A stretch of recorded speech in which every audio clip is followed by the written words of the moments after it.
Well, thanks very much to the Brighton Free Speech Society for inviting me back, and I'm very much looking forward to presenting this tonight. And I may not get everyone's agreement, I think, tonight. I think there'll be different views on what I'm going to present, but that's what this is all about, isn't it? It's all about debate and hearing different views. So the mental health of younger people, another contrived crisis with a question mark, because let me just do a very quick straw poll.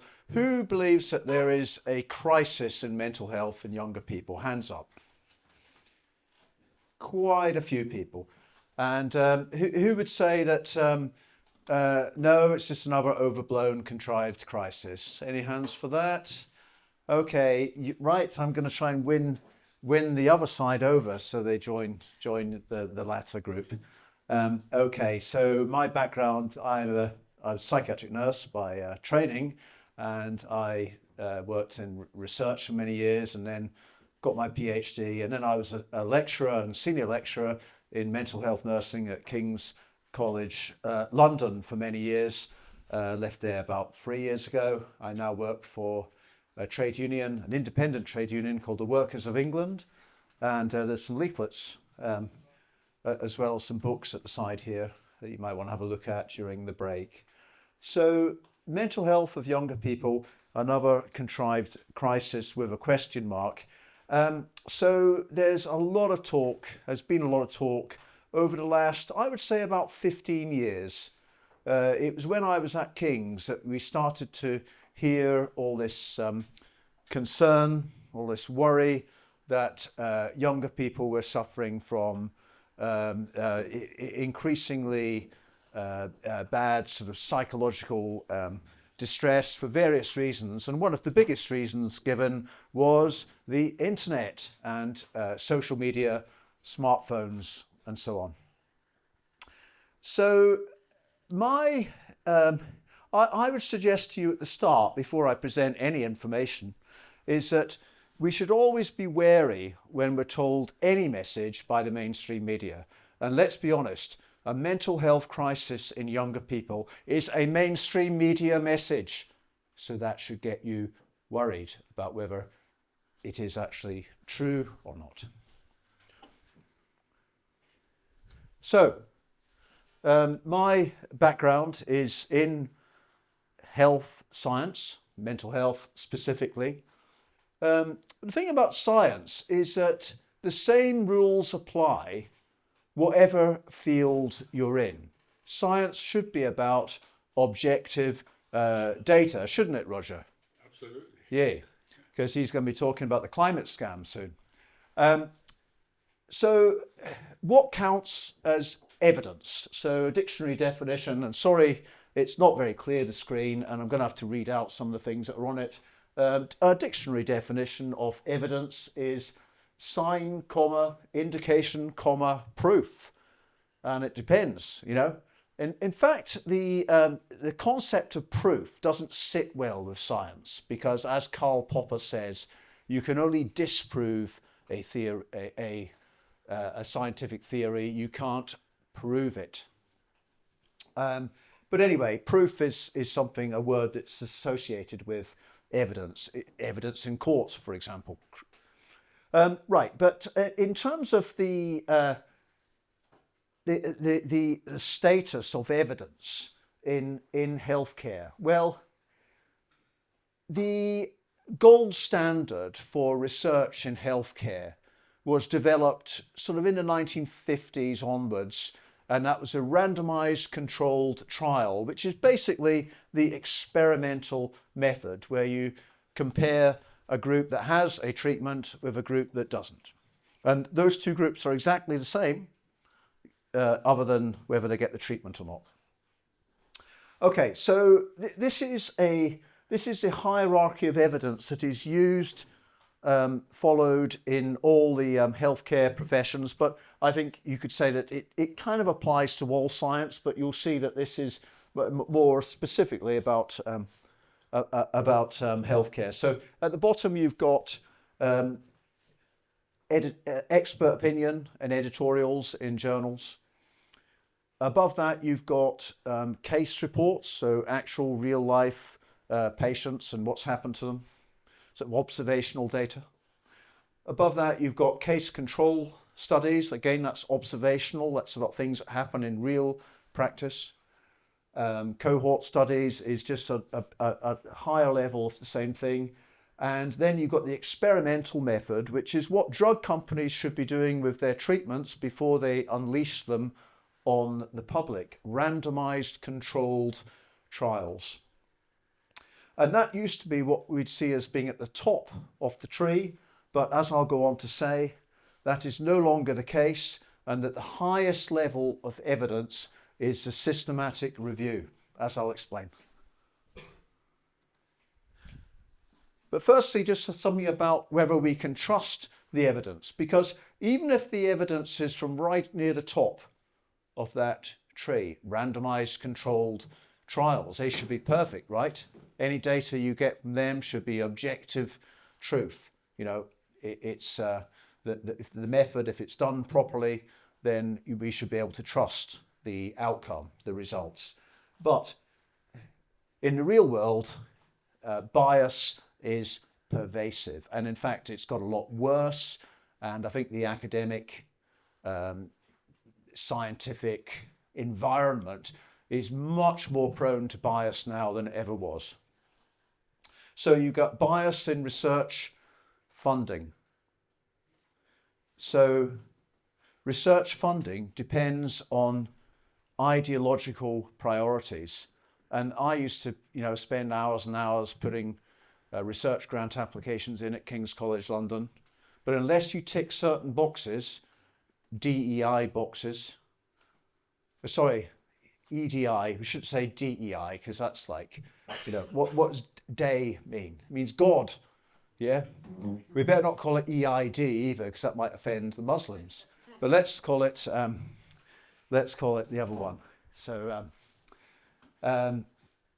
EDI. So yeah, there really are. It really is now the case that if you're applying for a research grant, you need to show commitment to EDI. That needs to feature in your. It needs to be prominent in the research that you're planning to do. And if you don't do that, then the major funding bodies will not. They won't fund your research. So that's a clear bias. Bias in academic appointments, similar kind of reasons. And if you're a critical thinker, you won't get far in academe.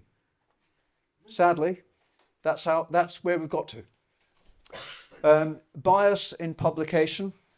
So think about maybe 3-4 years ago, if you'd done a study on the safety of the COVID vaccines, right?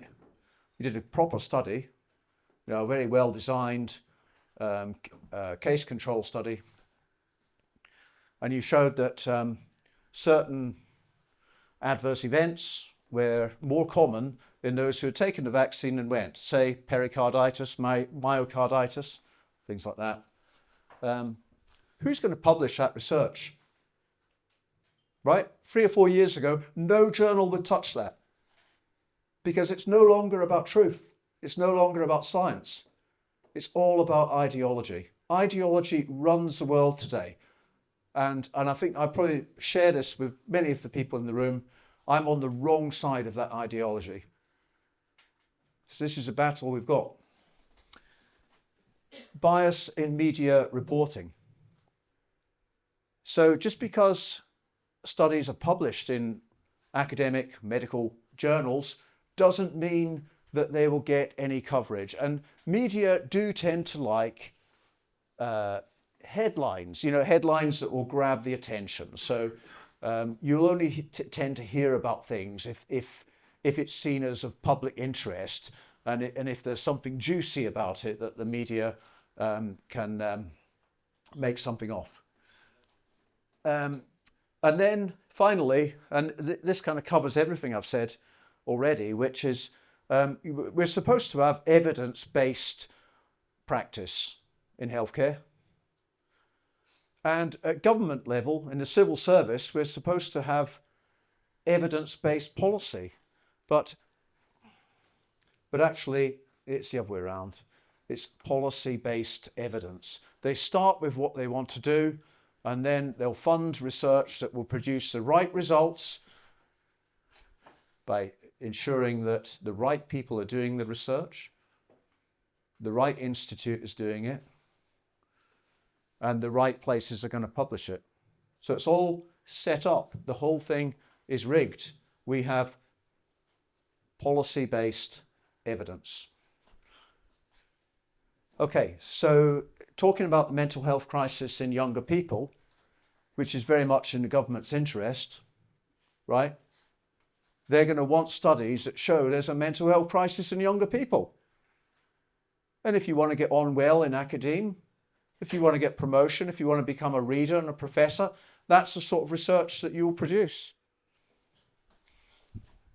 Thank you. So Archie Cochrane, he was regarded as the father of evidence-based medicine.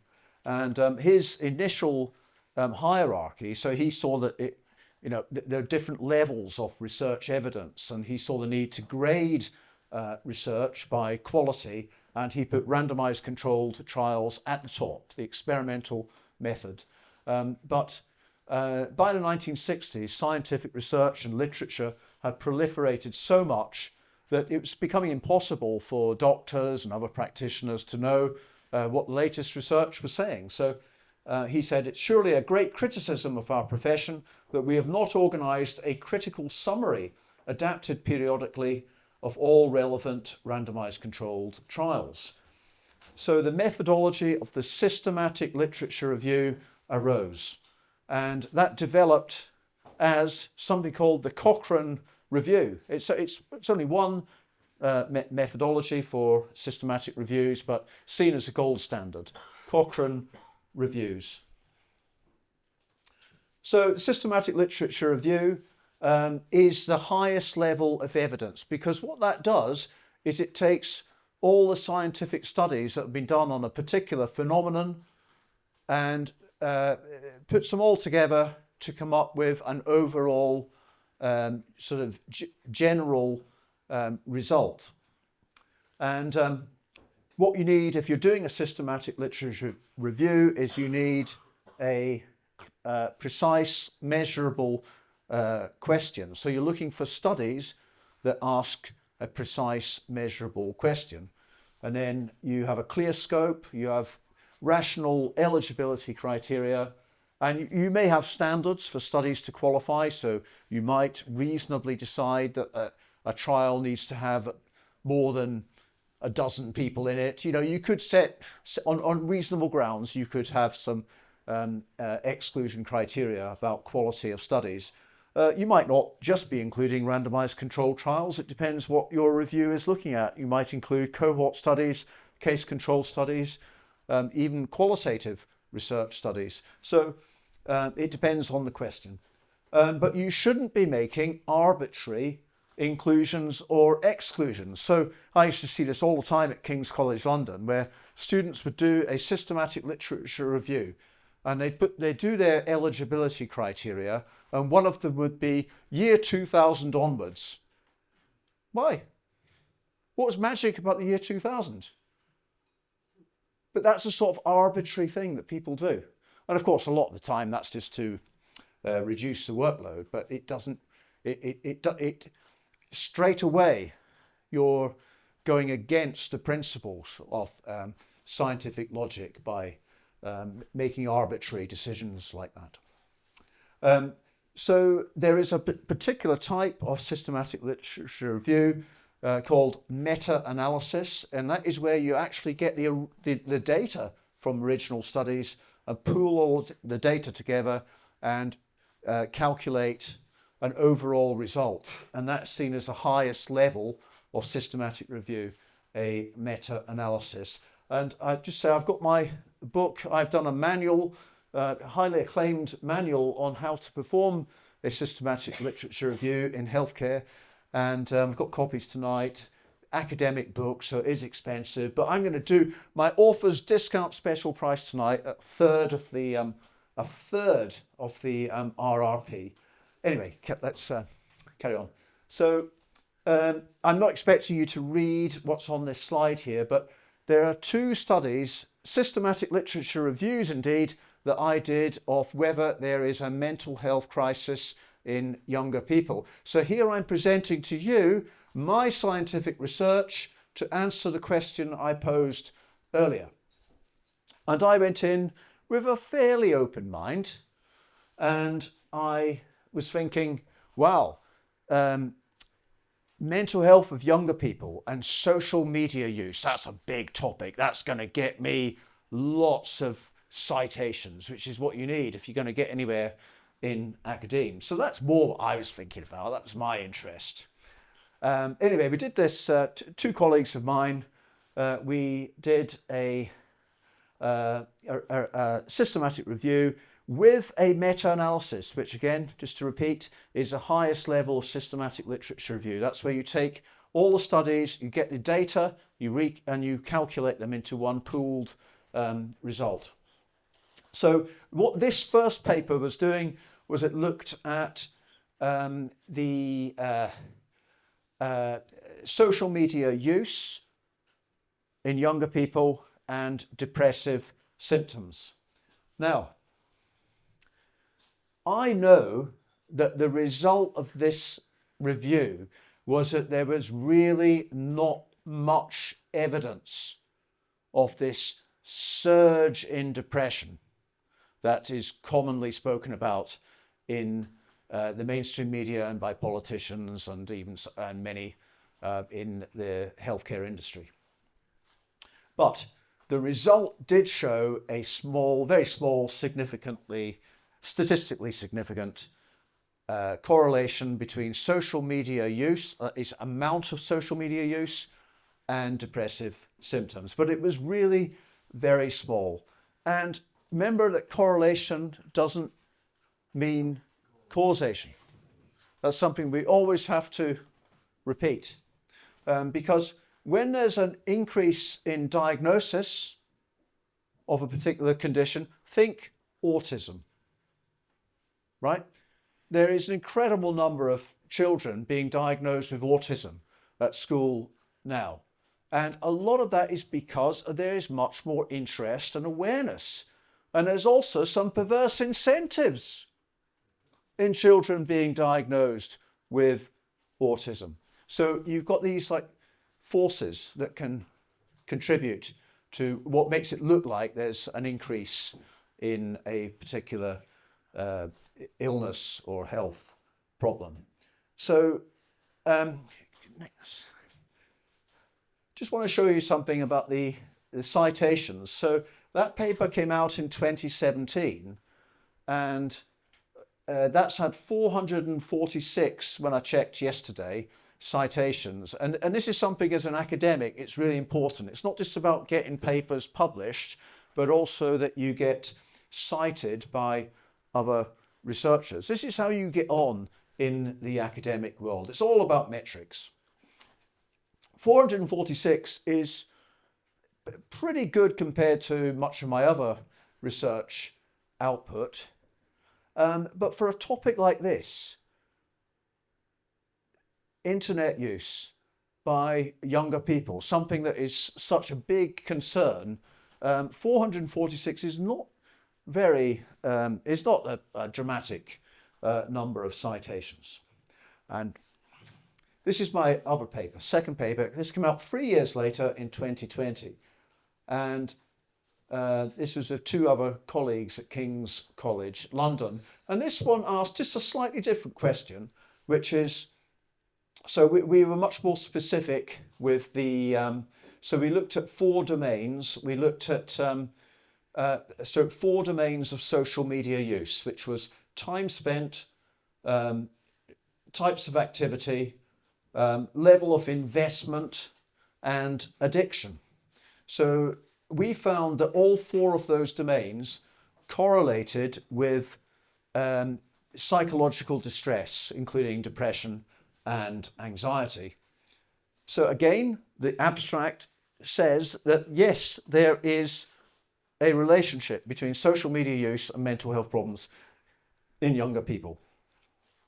But what the abstract doesn't say, and you need to actually read the main text of the document, is that again, the actual relationship was very small and really nothing like what you're hearing about. You hear about children have never been so depressed, they've never been so anxious, they've never been so suicidal, there's never been so many children in psychiatric units. It's nothing like that in reality.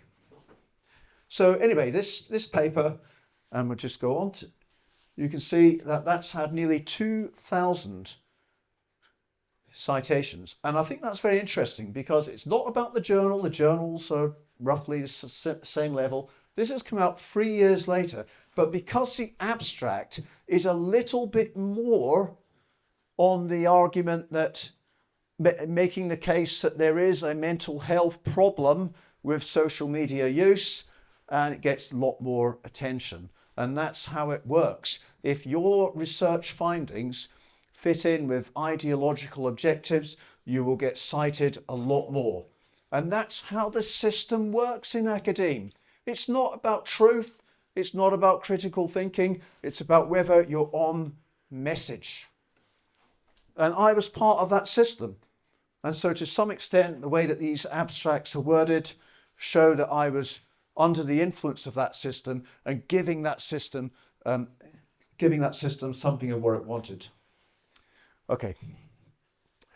I did one other study at King's College London, which sadly we didn't get published. We just didn't finish it, which was a review of the mental health crisis in younger people, this concept, in national newspapers. We took 3 whole years, 2017, 2018, 2019, and all the newspapers from the Daily Mirror to the Telegraph and the Sunday Times, they're all pushing this idea that there is a mental health crisis in younger people and something's got to be done about it, right?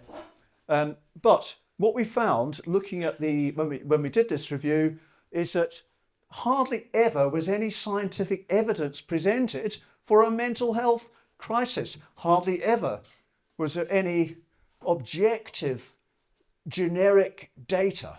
So there would be a hospital that's had a 50% increase in admissions of younger people, but it's one hospital in one town, cherry-picked to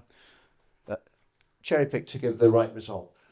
So mental health crisis was stated as something that's absolute, something that's factual, something that's undeniable. So shocking headlines that worry parents, that's what they're there for. To get parents worried and to increase this sense that there's this vulnerability and precariousness of childhood largely due to the internet. Scientific evidence was rarely presented, but this thing is stated as a fact and it's pushed constantly by all the national newspapers, or at least it was until March 2020. When suddenly there's no mental health crisis in younger people anymore. Because we've moved on from that now, we've got COVID. There's a cartoonist at the Daily Telegraph who was very angry about this, Bob Moran. And I'm going to show you one of his cartoons in a second. Because what was most likely to cause a crisis in younger people was the very things that they did in the COVID regime. The lockdown, closing schools and clubs and that sort of thing. Okay. Sorry, it's just... Do you need me to hold this and use it anyway, even though it's not actually working? Safe and effective. There we are. Right, okay. I'll show. Right, the thing about mental health in younger people or mental health in anyone is that it's not about external things that are going on. I mean, you think about the men who had to go and fight in the trenches in the First World War. Was there a mental health crisis? Yes. When they came back. Obviously, many of those soldiers were deeply traumatized by things that happened during that war. But at the time, at the time, they were all in it together. And this is the thing, it's when people are all in it together, you get what you're taking from the Second World War, the Blitz spirit. Yeah, people actually grow stronger in adversity. So arguably, although I'm not, I don't want to appear as any propagandist for the COVID lockdowns, but in a way that COVID period improved mental health because people came together. I mean, they did some ridiculous things like banging pots and pans for the NHS, but it did, for a while at least, it brought people together. So the thing about mental health is it's normative. And what I mean by that is that mental illness is something that happens to people who are unable to live with the norms of society. And this was a concept first discovered by the French sociologist Émile Durkheim in the late 19th century. He wasn't a psychiatrist, but he came out with one of the most important findings about mental health. So he found that the Protestant minority in France had worse health problems, mental health problems, than the Catholic majority, because the Catholic majority was setting the norms. And this kind of thing was kind of developed, this idea with studies of immigrant communities, like the West Indian community in London, for example. Early studies showed that such communities had worse mental health problems than the host community. Now, of course, you've got probably that's changing because there's such a high, large number of there are parts of London that are majority South Asian or African or other communities, and it's probably the case that there's more alienation, more anomie in the residual white population, the host community, in some of our towns and cities. So it's a very important point. So mental health is normative. And applying this to young children, there's a tendency for adults to see children on their devices and to see that as a problem, right? And I see it as a problem. It saddens me when I see younger people living their lives on these screens. I don't like to see it. And I'm glad to say that my children don't do that. They do occasionally use a mobile phone, but only for functional reasons. They don't spend hours and hours or most of the day on it, as many children do. So taking it from the perspective of someone who's lived before the time of smartphones, i.e. most of us in this room, smartphones only really came out about 2011. It's easy for us to believe that this is something harmful for children and that children's mental health is suffering as a result of the things that the time that they're spending on their smartphones and the things that they're doing on smartphones. The sort of online bullying, for example, is something that comes up. But the thing is that smartphone use is the norm in younger people, in even quite young children. It's the norm, right? And if you wanted to cause mental health problems in any of these 4 kids here, what's the best way to do it? Take the phone off them, yeah? And then they would be alienated. Then they would be in a state of anomie. Then they would not be fitting in with the norms of their peers. And then they would be prone to real mental health problems. Now, I'm saying this not because I support this widespread, complete takeover of virtual over real sort of personal contact. As I say, it saddens me to see that. But as trying to be an objective scientist here, then there is not the evidence for a mental health crisis in younger people because they're using phones. Okay. So if this idea of a mental health crisis isn't quite as reliable or trustworthy as you may have thought it was, why? Why are they bigging up a mental health crisis in younger people? And I am coming to my punchline before we let Roger come on. So there are benefits for the professions, for psychology, for psychiatry, for mental health services. There's money for universities acting in locus parentis and getting all this extra funding to run sort of counselling services, right? There are people that benefit from a mental health crisis through their careers, their work opportunities. Psychology is expanding all the time. It's an industry, right? We're talking about industry. The industry that's benefited the most from a mental health crisis in younger people is Big Pharma. And Big Pharma has been pushing pills on younger people for 2 or 3 decades now. And once children start on antidepressants, a lot of them will be on them for life. And that is what Big Pharma wants. It doesn't want you well, it doesn't want you dead, it wants you ill. Right? Because then you're a customer for life.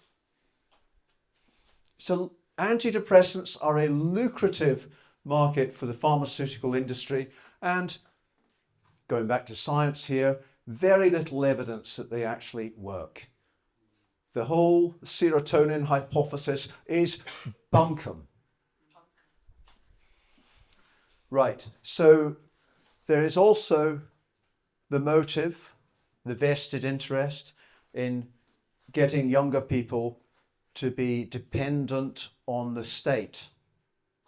Yeah, undermining parents, making younger people more malleable to political objectives.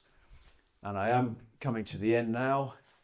They are controlling kids to control adults. That is the purpose of the Online Safety Act. The internet is dangerous for younger people, we're told. Okay, so we're going to have ID for kids. They have to prove they're 18 or 16 or wherever it is. But if there's ID for kids, there's ID for you too. Because how do we know that you're not a child? That's how they get, this is how they work their objectives through. They pretend to be concerned about the safety and well-being of children, but really this is all about control. So the requirement for digital identity. Children need protection from disinformation and hate. Who is the biggest purveyor of disinformation? The government. What about this series that's on? Everyone's talking about it. Has anyone actually watched it? Adolescence? A few people? Okay. Why have we got this thing called adolescence? These things don't just happen. They don't just come up from nowhere. They're not just organic. We haven't got Keir Starmer talking about the problem with boys and young men by referring to a fictional drama series. That doesn't just happen for nothing, does it? This is all to push the idea that the internet is dangerous and that it must be controlled. They are nurturing vulnerability and learned helplessness rather than resilience in children. And by getting you to believe that there's a mental health crisis in younger people, that is good for them because they will never let a good crisis go to waste, whether it is real or whether it is contrived.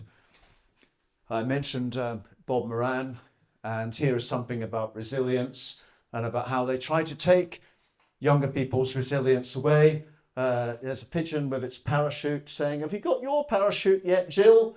And the other pigeon says, "No, I'm getting mine later today. I'm so excited." Because pigeons need parachutes, don't they? Just in case. And that's it for my talk for this evening. And I'd just like to conclude that I'm not saying that mental health problems don't exist in children. Adolescence is always a testing time.